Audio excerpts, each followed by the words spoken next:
बीच में से हटिए, हटिए।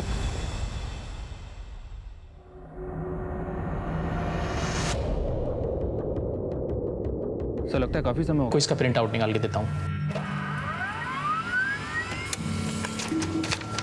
सर ये रही उसकी फोटो और कम्युनिकेशन डिटेल्स। साहब जैसे ही थाने से फ़ोन आया मैं दौड़ा चला आया। मुझे कुछ नहीं मालूम साहब। वैसे ही मैं शहर में नौकरी करता हूँ, मेरा यहाँ आना जाना बहुत कम होता है साहब। आपकी जमीन पे 2 अवशेष मिले, आपको इसके बारे में कुछ नहीं मालूम? नहीं साहब, मुझे इस बारे में कुछ भी नहीं मालूम। ठीक है, आप जा सकते हैं, लेकिन दोबारा जरूरत पड़ने पर आपको बुलाएंगे। ओके जी साहब। प्लीज। कुछ और डेड बॉडीज मिले? नहीं सर, पूरी जमीन की खुदाई करवाई पर कुछ नहीं मिला। ठीक है, हॉस्पिटल अथॉरिटी से रिक्वेस्ट करो कि वो डीएनए रिपोर्ट जल्द से जल्द पेश करें, ताकि हम पता लगा सकें ये स्केलेटन्स किसके हैं और ये तीसरा इंसान कौन है जो गायब है। ये मरने वाली की बहन गायत्री अवस्थी, उसने मिसिंग कंप्लेंट भी लिखवाई थी। जी हाँ सर, गायत्री इसी गांव में मोहनलाल के घर से थोड़ी ही दूरी पर रहती है। ठीक है, इस गायत्री अवस्थी को थाने बुलवाओ पूछताछ करने के लिए। सर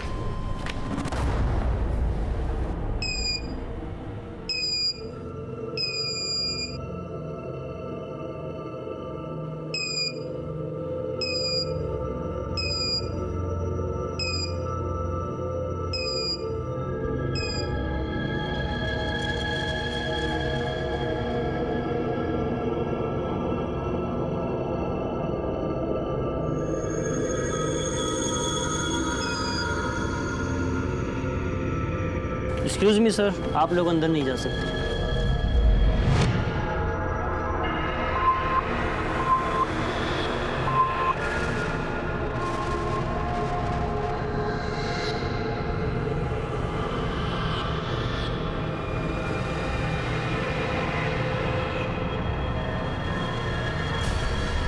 गायत्री अवस्थी, उसने मिसिंग कंप्लेंट भी लिखवाई थी। जी हाँ सर, गायत्री इसी गांव में मोहनलाल के घर से थोड़ी ही दूरी पर रहती है। इस गायत्री अवस्थी को थाने बुलवाओ पूछताछ करने के लिए।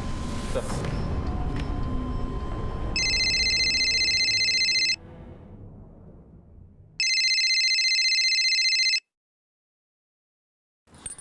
हेलो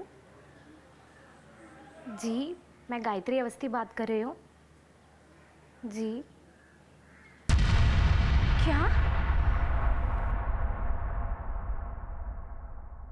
साहब, जीजा जी बहुत नेक इंसान थे, पर समय के फेर ने सब बर्बाद कर दिया।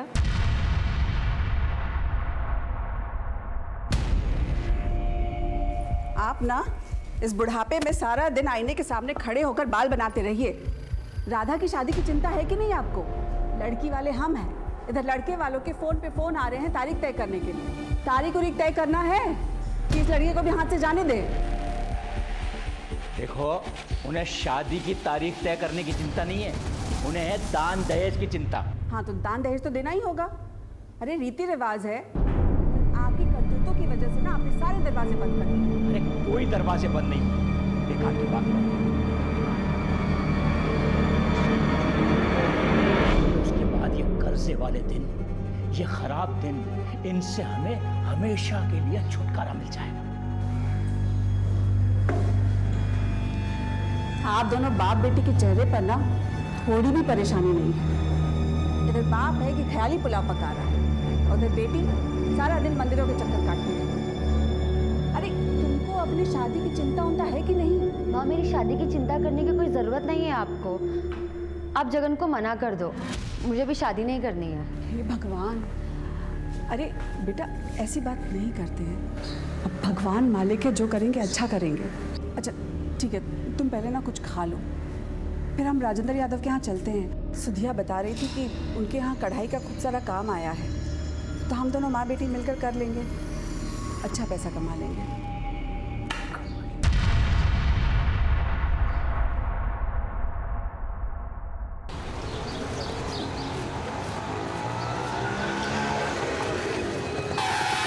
अरे चाची आइए बैठिए, मैं घर छोड़ देता हूँ। मैं पैसे लेकर नहीं आई हूँ। अरे पैसे की कौन बात कर रहा है चाची, मैं घर ही जा रहा हूँ। आइए बैठिए आप दोनों, मैं छोड़ देता हूँ। आओ ना।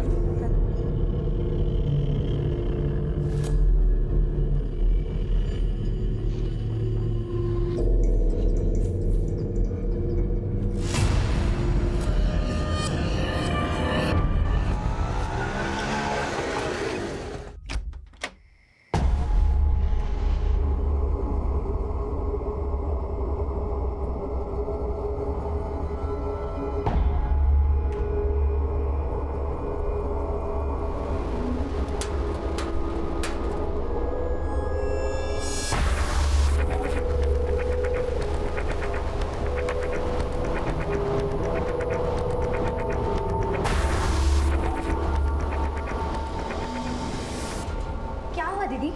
इतनी रात को क्यों बुलाया? गायत्री, देख ना तेरे जीजा जी सांप और नागमणि से बातें कर रहे हैं। जय हो नाग देवता, जय हो। पर ये सब क्यों कर रहे हैं दीदी? उनकी ये अतरंगी कामना मुझे कुछ समझ में नहीं आ रहा है, वो क्या चाह रहे हैं।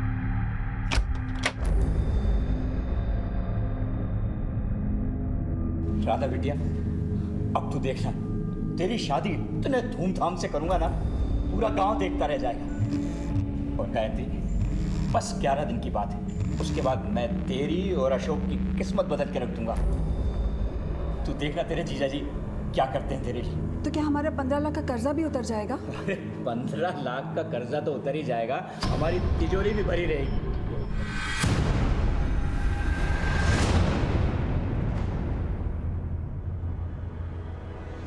रमन, साइड में रुकाना। मुझे 1 घंटे बाद यही मिलना, तब तक मैं पूजा करके आती हूँ। ठीक है।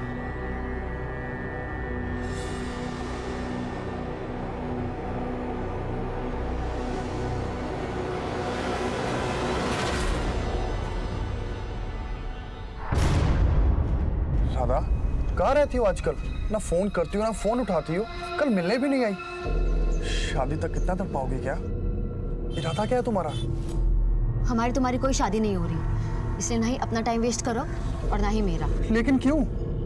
अब सगाई कर ली तो शादी करने में क्या परेशानी है? कोई परेशानी नहीं है, बस इतना समझ लो ये शादी नहीं हो सकती।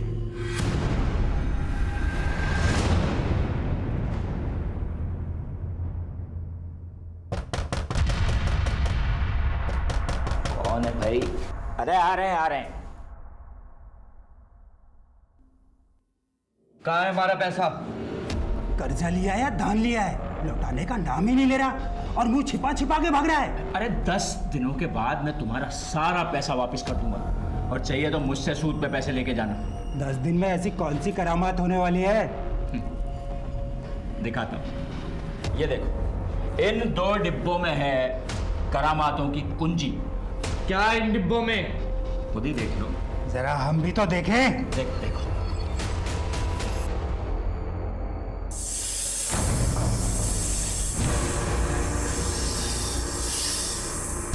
अचानक से सब कुछ बर्बाद हो गया साहब। मीना दीदी, जीजा जी, राधा तीनों गायब हो गए। ना राधा का ब्याह हुआ और ना ही उनका कर्जा चुका, और बदनामी हुई सो अलग। और अब 2 साल बाद उनकी लाश। ये लीजिए पानी। वो स्केलेटन मीना लाल का है ये जानने के लिए हमें आपका डीएनए उस स्केलेटन के डीएनए से मैच करना होगा। फिलहाल आप घर जा सकते हैं, लेकिन शायद दोबारा हम आपको मिलें। और इस केस के बारे में अगर आपको कुछ भी पता चले तो प्लीज हमें बताइए। ठीक है सर। एक बहुत ही विचित्र कहानी हमारे सामने आई थी। इस केस में कई सिरे थे और हर सिरे के पीछे कई सवाल। हम हर एक सवाल के पीछे जवाब ढूंढ रहे थे, हम हर एक पहलू को टटोल रहे थे। यहां एक मजबूत दस्तक यह थी कि मोहनलाल को एक सोची समझी साजिश के तहत शिकार बनाया गया था। अब ये कौन था, क्यों कर रहा था और कैसे कर रहा था, इन सवालों का जवाब हमें ढूंढना था।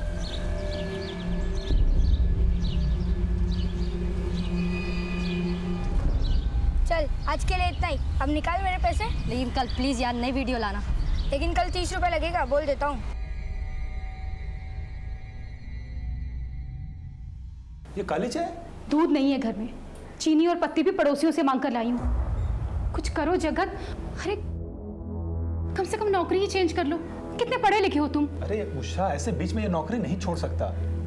पता है बॉस ने सैलरी रोक रखी है मेरी। तो कब देगा सैलरी? तुम मुझे अपने भाइयों से भी मदद नहीं लेने देते। अरे उनसे मदद लेके मरना है क्या मुझे? हमारी लव मैरिज हुई है, तुम्हारे सारे भाई मुझसे खार खाए हुए बैठे हैं, कभी भी बदला ले सकते हैं हमसे। तो बताओ अब मैं क्या करूं? गर्व को भी स्कूल नहीं भेज रही हूँ, स्कूल वाले बार बार फीस मांगकर उसे सारे बच्चों के सामने टॉर्चर करते हैं। देखो मैं बात करता हूँ बॉस, अगर सैलरी मिल जाए तो थोड़ी राहत हो जाएगी। मम्मी भूख लग रही है, जल्दी खाना दो।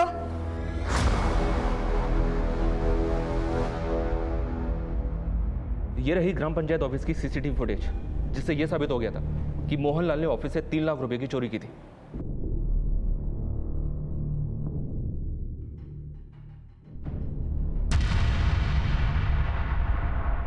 चोरी के अलावा और कोई कंप्लेंट है? जी हाँ सर, उसने गजेंद्र सिंह उर्फ गज्जू और सत्येंद्र सिंह उर्फ सत्तू से भी 1-1 लाख रुपए उधार लिए थे। ये गजेंद्र सिंह और सत्येंद्र सिंह ये वही लोग हैं ना जिनकी मौत 2 साल पहले हुई थी मोहनलाल के घर पे सांप के काटने की वजह से? जी हाँ सर। लेकिन उन दोनों की लाश हमें जंगल में मिली थी और हमने उन दोनों की लाशों का पंचनामा भी किया था। बॉडी को पलटो।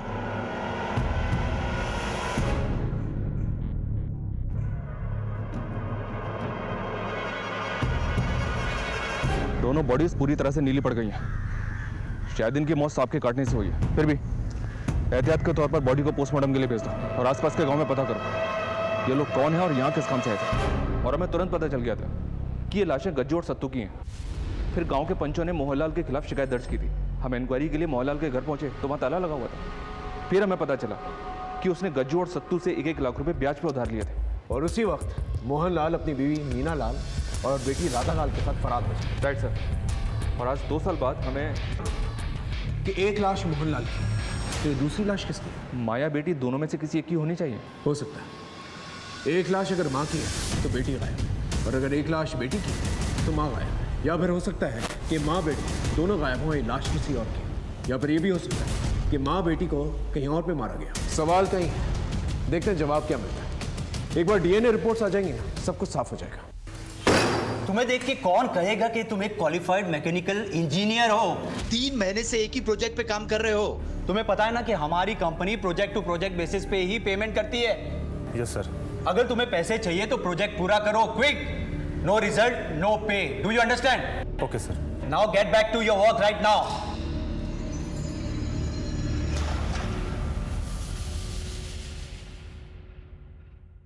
क्या हुआ? सैलरी मिली क्या? नहीं, इनफैक्ट मैं कल से नौकरी पे भी नहीं जा रहा। अरे मेरा बॉस मुझसे ज्यादा अच्छे से तो अपने ड्राइवर से बात करता है। क्या फायदा है इतना पढ़ने लिखने का, इंजीनियरिंग करने का? जगत प्लीज अभी जॉब छोड़ने की सोचना भी मत। अरे घर की फीस भरनी है और फिर घर कैसे मैनेज होगा? देखो जब तक कहीं अच्छी जगह जॉब नहीं मिल जाती ना, प्लीज थोड़ा टाइम और यहाँ बर्दाश्त कर लो प्लीज। मोहनलाल, मीना लाल और राधा लाल की तस्वीरें तो तुमने सर्कुलेट की, कुछ निकल के आया? नहीं सर। और वो नागमणि? लोकल सपेरों से इंक्वायरी की सर, लेकिन किसी ने भी मोहनलाल या उसके परिवार में से किसी को नहीं पहचाना। वैसे भी सर आप तो जानते ही हैं कि नागमणि जैसी कोई चीज़ होती नहीं है। लेकिन गायत्री के मुताबिक ये सच नहीं है। मोहनलाल की आस्था थी इन सब चीज़ों में। लेकिन सर हमें अभी तक कोई भी नागमणि बेचने वाला या खरीदने वाला मिला नहीं है। तुमने एक बात नोटिस की? क्या सर?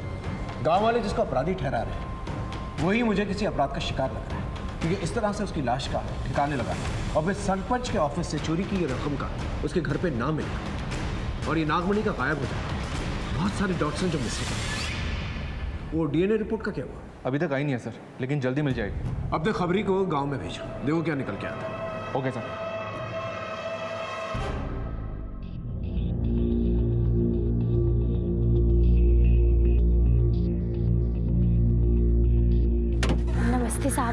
साहब मैं आप लोगों को एक बात तो बताना ही भूल गई। राधा एक दिन मेरे घर पर आई थी अकेली। मुझे बताना, शायद मैं तेरी कुछ मदद कर पाऊँ। मौसी, आप मेरी कसम खाओ कि आप ये बात किसी को नहीं बोलोगे। मैं तेरी कसम खाती हूँ, किसी से कुछ नहीं कहूँगी। पर बता बात क्या है? मौसी, मैं पेट से हूँ। क्या? ये क्या कह रही है तू? बाप कौन है इसका? जगन? वो मैं अभी नहीं बता सकती आपको। एक बार सब ठीक हो जाए सबसे पहले आपको ही बताऊंगी।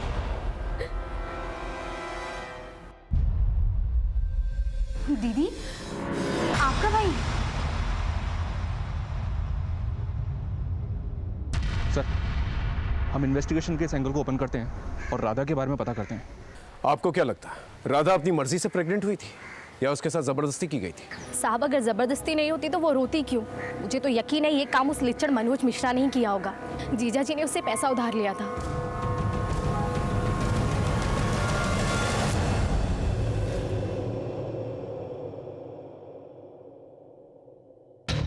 राधा कहाँ है? कौन राधा? ज्यादा होशियार मत बन, समझा? राधा मोहनलाल की बेटी जो तेरे कुत्ते की फैक्ट्री में काम करती थी, और वही मोहनलाल जिसने तुझसे कर्ज लिया था। अभी कुछ याद आया है? यहीं पे कुछ और तरीके से याद दिलाऊं? अच्छा अच्छा, वो राधा, वो तो पूरा परिवार 2 साल से गायब है। गायब है या तूने गायब कर दिया है? देख मनोज, हमें सब पता चल गया। राधा तेरे बच्चे की मां बनने वाली थी। तू शादीशुदा है, कहीं तेरी शादी ना टूटे इसलिए तूने सबसे पहले राधा को मारा। उसके माँ बाप ने आवाज उठाई तो उन्हें मार दिया। क्यों? ऐसा ही है ना? अब सीधी तरह से बता दे, राधा को कहाँ दफनाया तूने? बोल। सर, वो मेरे यहाँ सिर्फ काम करती थी, उससे ज्यादा मेरा उससे कुछ लेना देना नहीं है। और अगर उसके पेट में बच्चा था तो वो उसके मंगेतर जगन का होगा, उससे मेरा क्या लेना देना? क्या राधा मां बनने वाली थी? किसके बच्चे की? ए जगन, ज्यादा नाटक नहीं है। सवाल हम पूछेंगे, जवाब तू देगा, समझा? तू राधा से प्यार करता था, राधा के साथ तेरी शादी होने वाली थी, लेकिन शादी से पहले राधा मां बन गई। इस बात से तुझे गुस्सा आया और इस बात का बदला तूने पूरे परिवार से लिया, है ना?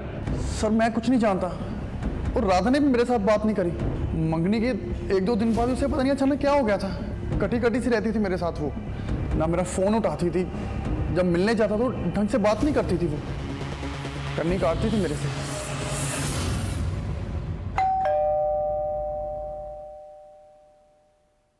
ये लो 1000 रुपए। रुको, कहाँ से लाई ये पैसे?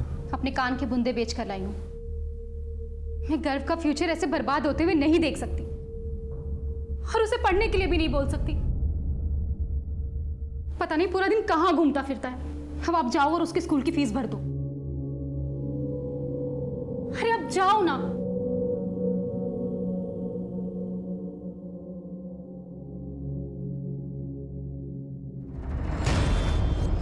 सर, सौरभ अग्रवाल की जमीन पर जो स्केलेटन मिले थे उसकी डीएनए रिपोर्ट आ गई है। गायत्री अवस्थी के डीएनए से ये कंफर्म हो गया है कि एक लाश मीना लाल की है, और दूसरी लाश पर फॉरेंसिक के फेशियल रिकंस्ट्रक्शन के आधार पर उन्होंने कंफर्म किया है कि वो दूसरी लाश मोहनलाल की है। इसका मतलब राधा लाल ही गायब है। सर, गायत्री अवस्थी की बातों से लग रहा था कि राधा अपनी मौसी के काफी करीब थी। ऐसे में ये सब बहुत अजीब लग रहा है कि राधा 2 साल से अपनी मौसी से मिलने तक नहीं है। इस गायत्री का कॉल रिकॉर्ड से कर लो, देखो कोई सस्पिशियस नंबर निकल के आता है कि नहीं, और उसे क्रॉस चेक करो। Okay right sir. लेकिन सर, एक बात गौर करने लायक, ये सारी घटनाएं एक ऑर्डर में ग्राम पंचायत ऑफिस में मोहनलाल की चोरी करने के बाद हुई हैं, इसलिए गांव के पंचों द्वारा बदले के एंगल को भी रूल आउट नहीं किया जा सकता सर। तुम्हारे रडार में जितने भी सस्पेक्ट हैं उन सब पे नजर रखो। सर, राधा की प्रेगनेंसी को लेकर मेरे दिमाग में एक बात आ रही है, कहीं ऐसा तो नहीं कि राधा की प्रेगनेंसी की वजह से उसके घर में कलह हो गई, उसने गुस्से में आकर अपने माँ बाप को मार दिया और वहां से भाग गई, या फिर बच्चा पैदा करने के शर्म से भाग गई और उसके माँ बाप को किसी और कारण से मार दिया गया। हो सकता है। इस राधा की सच्चाई की तह तक पहुंचना बहुत जरूरी है, क्योंकि इसी से हमें पता चलेगा इस केस की दूसरी कड़ी क्या है। Right sir.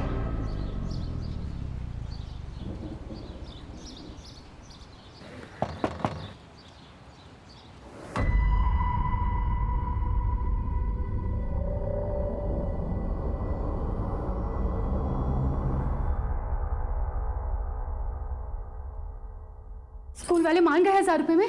कल से हमारा घर स्कूल जाएगा ना। जगत, संभालिए अपने लड़के को, खुद तो बिगड़ा हुआ है ही, साथ में हमारे बच्चों को भी बिगाड़ रहा है। अरे 20-20 रुपए लेके अपने मोबाइल पे हमारे बच्चों को ये गंदी फिल्में दिखाता है। अगली बार अगर ये पकड़ा गया ना तो यहाँ नहीं, सीधा पुलिस स्टेशन जाऊंगा। संभाल लेना। तेरे पास फोन कहाँ से है? मोबाइल खरीदने के पैसे कहाँ से आए तेरे पास? दिखा फोन, दिखा। अरे ये तो मेरा मोबाइल है, ये तूने चुराया था। तो क्या करूं? स्कूल से निकाल दिया। पॉकेट मनी के नाम पर सिर्फ 1 रुपया भी नहीं होता है मेरे पास। कुछ ना कुछ तो करना पड़ेगा ना।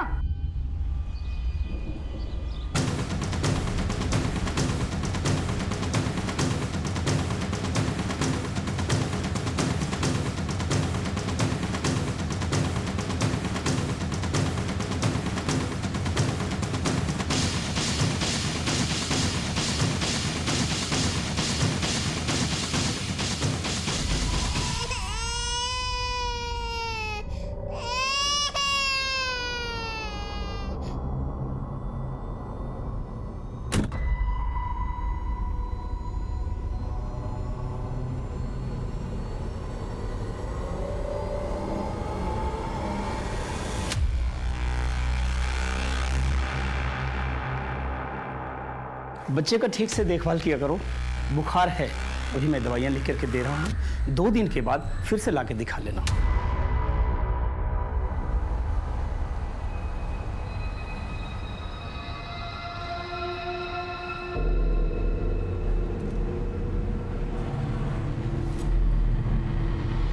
सुनो,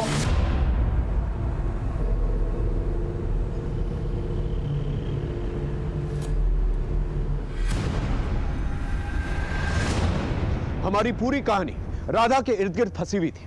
हम जैसे जैसे इन्वेस्टिगेट कर रहे थे, राधा की कहानी और भी रहस्यमय होती चली जा रही थी। राधा के चरित्र के अलग अलग नैरेटिव्स हमारे सामने आ रहे थे, जिसकी वजह से हम अपनी थ्योरीज बनाने में थोड़ा सा कंफ्यूज हो रहे थे। 2 साल बीत चुके थे, केस में बहुत कुछ बदल गया था, लेकिन एक बात तय थी कि 4 लोगों की मौत हुई, जिसमें से सत्येंद्र सिंह और गजेंद्र सिंह की मौत सांप काटने की वजह से हुई थी, और मोहनलाल और मीनालाल को मारकर गाड़ दिया गया था। बहरहाल जिन जिन पे हमें शक था, हमने उनकी घेराबंदी कर ली, बस राधा लाल का कोई सुराग नहीं मिल रहा था। ऐसे में अचानक से मेरे ट्रांसफर पेपर्स आ गए। मेरा ट्रांसफर दिल्ली के प्रीत विहार पुलिस स्टेशन में। वहां पहुंचते ही एक बहुत ही अनोखा केस मेरे सामने आया। ये केस केवल अनोखा नहीं, बल्कि दूसरे केसेस से भी जुड़ा हुआ था।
सर, ब्लास्ट हुआ है, 2 लोग मारे गए और 2 लोग घायल हैं। बॉडीज को हॉस्पिटल भेज दिया गया है। कौन सा मटेरियल यूज किया गया और इसके पीछे क्या मकसद है?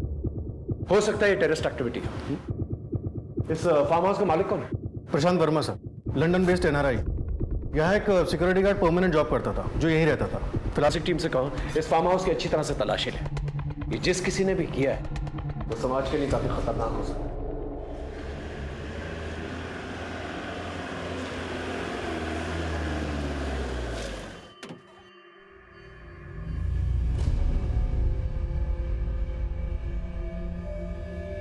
Hello sir. दीपक, हरीश। चलिए सर, पहले प्रेजेंटेशन देख लीजिए, उसके बाद देखते हैं क्या करना है।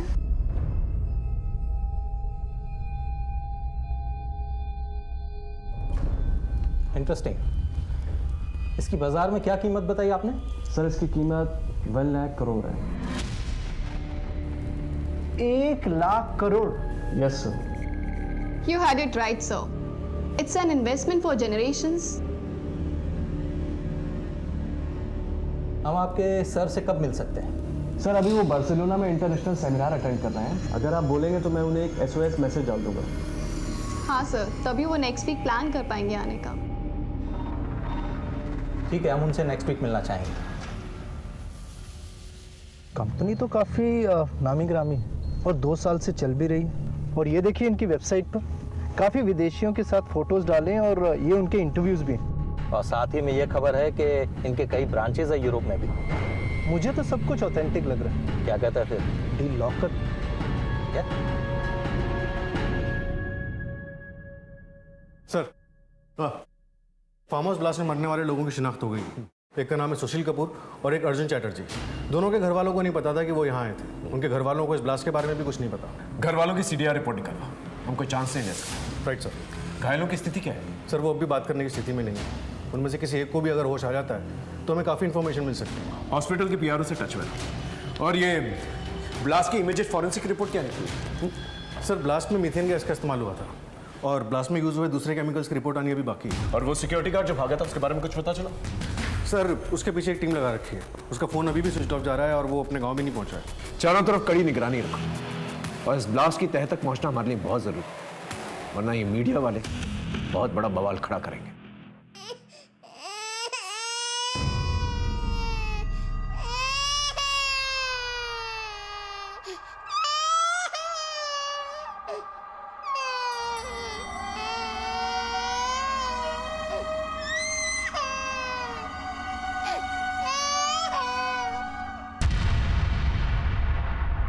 बेटा,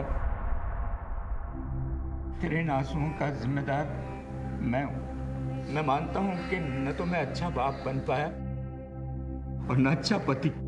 कैसी बातें कर रहे हैं आज आप? सच ही तो कह रहा हूं। पर राधा बेटा, अब नहीं। मैं तुम दोनों की आंखों में कभी आंसू नहीं आने दूंगा। वादा करता हूं। तुम लोगों ने मेरी वजह से बहुत भुगता है, बहुत झेला है, पर अब नहीं। तू मेरे लिए बस इतना कर, एक बार हंस दे अपने पापा के लिए, जैसे बचपन में हंसती थी। हंस दे।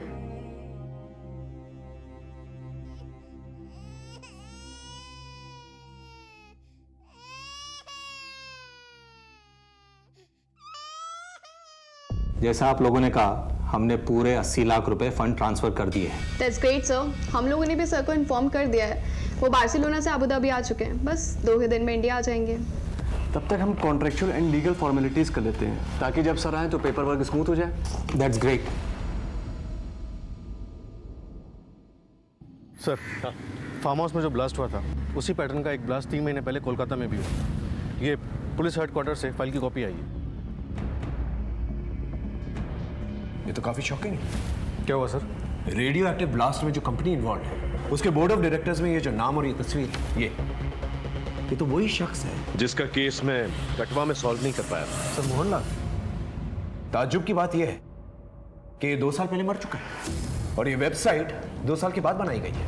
और जिस मोहनलाल को मैं जानता हूँ, वो एक सीधा साधा गांव का आदमी है। वो गांव से कभी शहर गया ही नहीं, तो उसे रेडियो एक्टिविटी और न्यूक्लियर साइंस के बारे में क्या पता हो? सर जाहिर सी बात है, मोहनलाल के नाम का इस्तेमाल करके कोई नाजायज फायदा उठा रहा है। ये जो कोई भी शख्स है, इसके बारे में जल्द से जल्द हमें पता करना होगा। एक काम करो, कठवा गांव जाकर अपने खबरी नेटवर्क को एक्टिवेट करो। पता करो कि कौन है जो बार बार गांव से दिल्ली जाता है। Right sir. और अब ये एक सीक्रेट मिशन की तरह होना चाहिए। कानों कान किसी को खबर नहीं होनी चाहिए। हो सके तो विजिलेंस डिपार्टमेंट की मदद। इन कल्प्रिट्स को जल्द से जल्द दबोचना होगा। Okay? Right sir.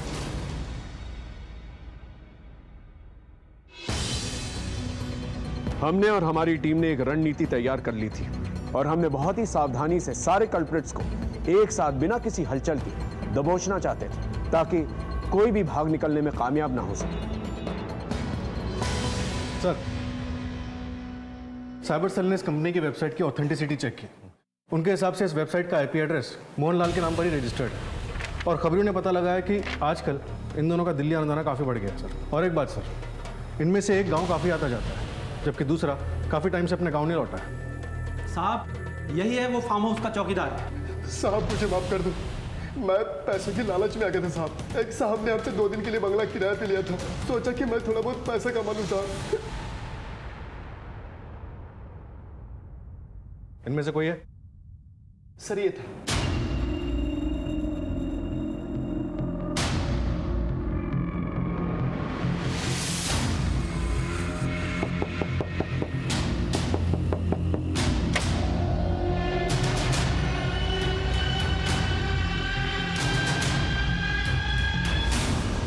Sir headquarter से इन लोगों के कारनामों की एक और लिस्ट आई है। इन्होंने गोरखपुर में दीवार और कपड़े के आर पार देखने वाले एक चश्मे को बेचकर 5 करोड़ की ठगी की।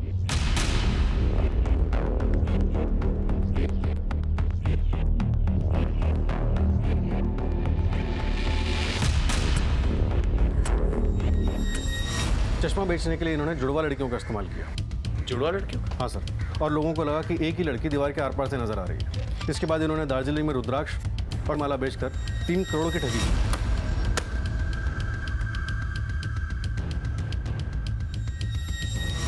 और कोलकाता और दिल्ली के रेडियो एक्टिव ब्लास्ट के बारे में तो हम जानते ही हैं। हमारे यहाँ 4 लोग मारे गए, वहाँ 2 लोग मरते मरते बचे। समझ में नहीं आ रहा है कि ये माजरा है क्या। एक जगह पे 2 लोगों की जान को खतरा होता है, दूसरी जगह पे ब्लास्ट होता है। एक बार ये लोग पकड़े जाएं, फिर पूरा मामला साफ हो जाएगा। तो सर अभी हम क्या करें? हेडक्वार्टर्स के ऑर्डर्स का इंतजार करते हैं, फिर ऐसी रेड मारेंगे कि उन्हें भागने का मौका ही नहीं मिलेगा।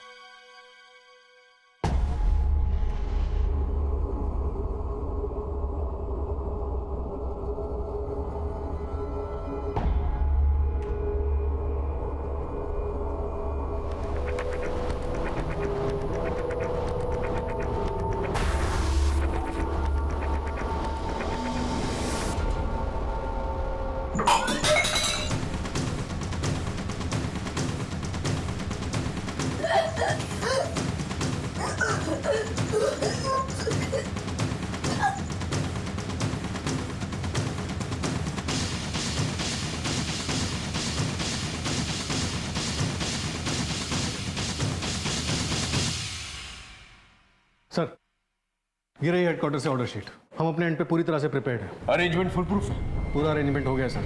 हमारे सोर्सेज के हिसाब से सारे कल्प्रिट्स एक ही जगह पे मौजूद हैं। Go ahead.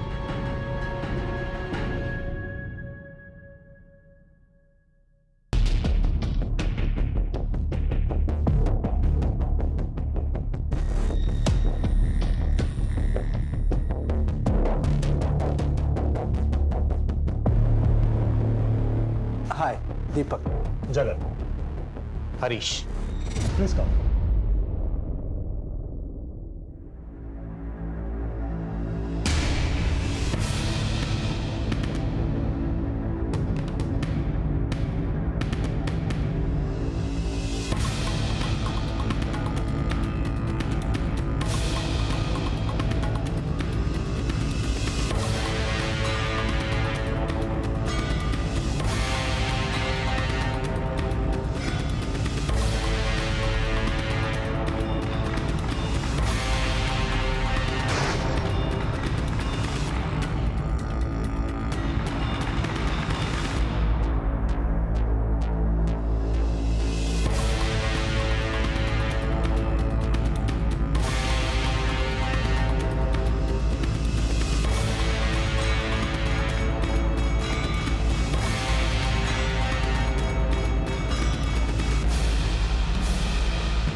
हिलना नहीं, बस हिलना नहीं। डालो सबको अंदर, चल चल ऐसे, चल चल चलिए चलिए, चलो चलो चलो।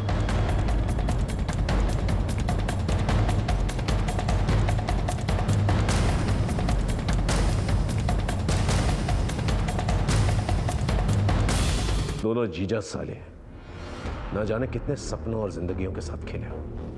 बेटे को दिल्ली के एनडीएमसी स्कूल में पढ़ाने की औकात नहीं है और आज वो बर्मिंघम के रॉयल स्कूल में पढ़ रहा है।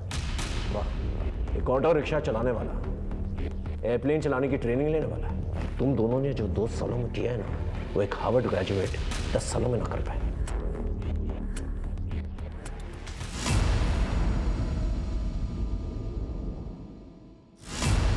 जगत शर्मा एक क्वालिफाइड मैकेनिकल इंजीनियर और इतने सारे काले कारनामे, इस सबके पीछे कहानी क्या है? सर आजकल एक इंजीनियर और सिक्योरिटी गार्ड में कुछ फ़र्क नहीं रह गया। मेरी लाइफ एक ऐसे मुकाम पर आ गई थी कि मेरे पास मेरी बीवी के दिए हुए 1000 रुपए के अलावा जेब में एक फूटी कौड़ी तक नहीं थी। और फिर मैं ज़िंदगी से परेशान होकर के एक ज्योतिष के पास गया। उसने मुझे 1000 रुपए में एक माला बेची जिसकी कीमत 20 रुपए से भी ज़्यादा नहीं थी। फिर इस घटना से मुझे एक नई दिशा मिली, लेकिन जिस दिन मेरे बेटे ने बिल्डिंग की छत से छलांग लगाई, उस दिन मैंने ठान लिया था। मैंने कहा भाड़ में गया ये इंजीनियरिंग, अब मैं भी ठगी करूंगा। और फिर मैं अपने जीजा से मिल करके ठग बन गया। ये रेडियो एक्टिव डॉल की कहानी क्या है? सर, एक दिन मैंने अखबार में एक आर्टिकल पढ़ा था कि रेडियो एक्टिव पदार्थ का यूरोपियन मार्केट में बहुत ज़्यादा वैल्यू है। मैं अपने आसपास एक डॉल ढूंढने लगा। फिर कुछ दिनों के बाद मैंने अपने जीजा की दुकान पर एक डॉल देखी। तब मेरे दिमाग में एक आइडिया आया। ये नाग और नागमणि का आइडिया तेरा था ना रमन चौधरी? सर, मैं मोहनलाल से गांव में जुए की हर बाजी जीता था। एक दिन उसने मुझसे पूछा, ये रहे मेरे 3 बादशाह। ओ, फिर से? भाई एक बात बताओ, आप हर बाजी कैसे जीत जाते हो? ये सब मेरी माला का कमाल है। मेरे पास पैसे नहीं है, वरना मैं एक नागमणि के बारे में जानता हूँ। वो अगर मुझे मिल जाए ना, मेरी सारी इच्छाएं पूरी हो जाए। वो नागमणि है कितने की? सिर्फ 5 लाख। मैंने उसकी आंखों में मणि पाने की चाहत को पढ़ लिया। देख, ग्राम पंचायत के फंड्स ऑफिस में रहते हैं, चुरा ले। मेरे ही कहने पे मोहनलाल ने चोरी की।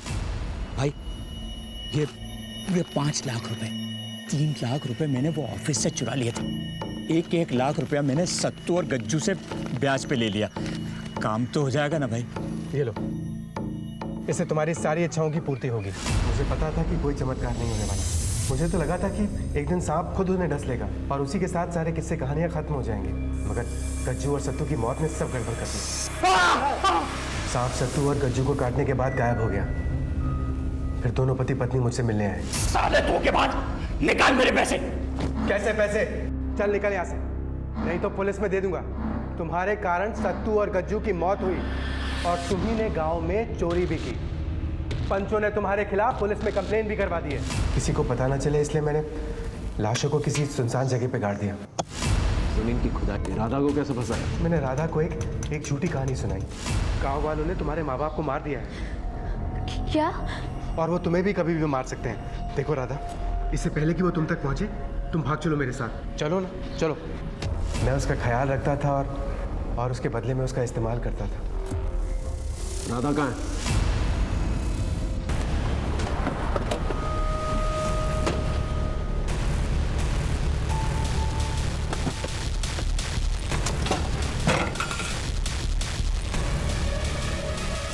एम्बुलेंस को जल्दी बुला, जा क्विक। रमन के बताए गए पते से हमने राधा और उसके बच्चे को बचा लिया। राधा ने इस बात की पुष्टि की कि उसके बच्चे का बाप मनोज ही है। मोहनलाल के केस में एक बड़ी दस्तक छुपी हुई थी। उसने अपने अंधविश्वास में आकर अपनी बर्बादी की कहानी लिख डाली। जगत जैसे पढ़े लिखे लोग भी इस धोखाधड़ी के बाजार में सरगर्म हैं। वो अपने क्लाइंट्स को संतुष्ट करने के लिए किसी भी हद तक जा सकते हैं। माला पहन लेने से, रंग बिरंगे धागे बांध लेने से कोई चमत्कार नहीं होते। इनका इलाज सिर्फ और सिर्फ आपके पास है। इसी दस्तक के साथ मैं आपसे विदा लेता हूं। फिर मिलेंगे एक नए केस के साथ। तब तक देखते रहिए क्राइम पेट्रोल दस्तक, क्योंकि मकसद बताना नहीं, बचाना है। जय हिंद।